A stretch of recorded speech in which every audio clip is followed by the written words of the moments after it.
Yang terhormat bapak-bapak, ibu-ibu, salam Pancasila. Bapak-bapak, ibu-ibu yang melihat video saya ini, tolong jangan lupa subscribe, like, dan di-share. Sifatnya gratis. Saya akan mengomentari Roy Kiyoshi ditangkap polisi terkait memiliki sabu sebanyak 21 ditemukan di Cengkareng rumahnya. Jadi saya lihat, jadi Roy Kiyoshi ini nih ditangkap polisi terkait memiliki sabu 21 biji mungkin namanya ya. Ada nama khususnya itu, tetapi masuk kelompok sabu. Jadi perbuatannya ditangkap polisi. Perlu kita ketahui, negara Indonesia sangat serius menangani masalah narkoba ini. Masalah sabu atau narkoba ini sangat serius menanganinya. Karena masalah narkoba ini banyak membunuh rakyat Indonesia secara tidak langsung dengan lewat kecanduannya. Padahal orang Indonesia itu katanya akibat daripada narkoba ini puluhan orang yang mati tiap bulan. Sedangkan setiap tahun ada puluhan ribu yang mati. Jadi makanya pemerintah sangat serius memberantasnya ini dan juga ditindak secara tegas.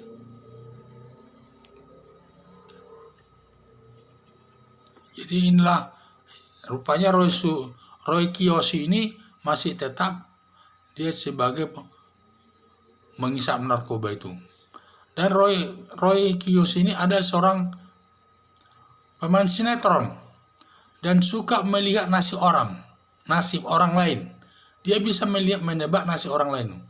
Yang anehnya, nasib orang bisa dilihatnya, tetapi nasibnya sendiri tidak bisa dilihat. Kenapa sampai dia bisa tertangkap? Kalau dia bisa melihat nasibnya sendiri, tentu dia akan berupaya bersembunyi dan lain sebagainya agar tidak tertangkap. Rupanya dia tidak, untuk dirinya sendiri tidak bisa dia lihat nasibnya sendiri, tetapi nasib orang bisa dilihat. Karena dia pemain sinetron dan hal ini sudah terkenal di dunia pertelevisian dan sering diundang. Dia sudah termasuk kaya ini, orang kaya di tengah-tengah masyarakat. Jadi setingkat pemain sinetron yang lainnya, rumahnya juga begitu bagus dan lain sebagainya. Di rumahnya itu pernah saya lihat penuh dengan benda-benda gaib, dan yang aneh-aneh lah menurut kita. Jadi itulah yang isi rumahnya itu. Jadi pernah juga saya lihat dia halilintar masuk ke rumahnya itu untuk sahur katanya. Masalah di situ mie dan sebagainya. Sebenarnya dia sudah kaya sekali menurut ukuran Indonesia ya. Ukuran pemain sinetron, dia sudah kaya. Rumahnya besar dan lain sebagainya. Yang menjadi masalah saya lihat, dia rupanya harta kekayaan yang dimilikinya itu tidak bisa menyenangkan dirinya untuk bisa tidur dan sebagainya. Malah dia kalau supaya tidur harus menggunakan narkoba. Jadi sudah suatu masalah besar ini. Jadi harta kekayaan itu rupanya tidak merupakan satu jaminan membuat hati orang tentram dan bisa enak tidur. Itulah saya lihat dia sampai setiap mau tidur mungkin dia harus menggunakan narkoba itu supaya bisa tidur enak, karena badannya itu lelah, banyak undangan-undangan dari luar untuk dia penuhi, sehingga supaya bisa tidur dia minum itu. Jadi inilah yang saya lihatnya itu bahwa kekayaan itu tidak bisa memberikan jaminan kepada seseorang untuk hidup bahagia dan bisa hidup tentram dan bisa hidup nyenyak.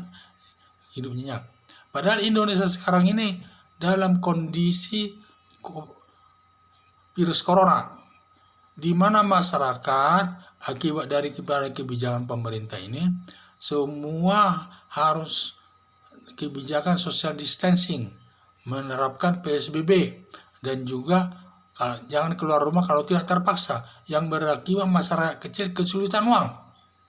Padahal masyarakat kecil sangat sulit mencari uang untuk makan saja sulit.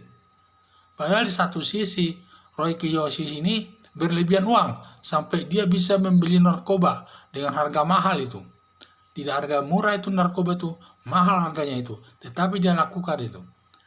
Kenapa nggak disumbangkan saja uangnya itu kepada masyarakat yang miskin itu daripada dia menggunakan obat tidur itu semua.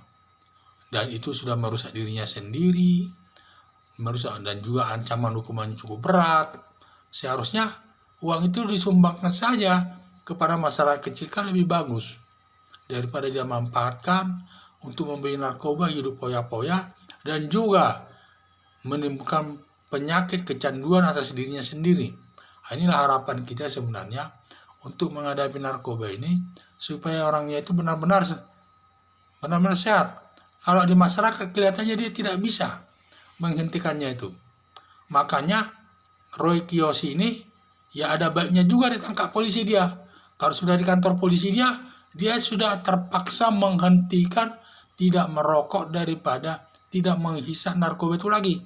Senang tidak senang dia harus tahan. Karena kalau dia bebas di masyarakat, tidak bisa dia tahan, dia membeli diam-diam saja semua. Jadi ada baiknya dia ditangkap polisi, nanti kalau sudah di kantor polisi, dia tidak bisa lagi menggunakan narkoba itu, terpaksa dia ditahan. Ini akan berakibat kepada kesehatan badannya dalam jangka lama. Dan dengan ditahan itu akan sehat dia. Dan juga polisi harus bertindak tegas dalam menangani masalahnya, dan kasusnya harus sampai ke pengadilan. Jadi supaya dapat sebagai contoh kepada masyarakat umum agar tidak melakukannya hal itu. Karena hal ini sangat merusak badannya sendiri. Sekian dan terima kasih.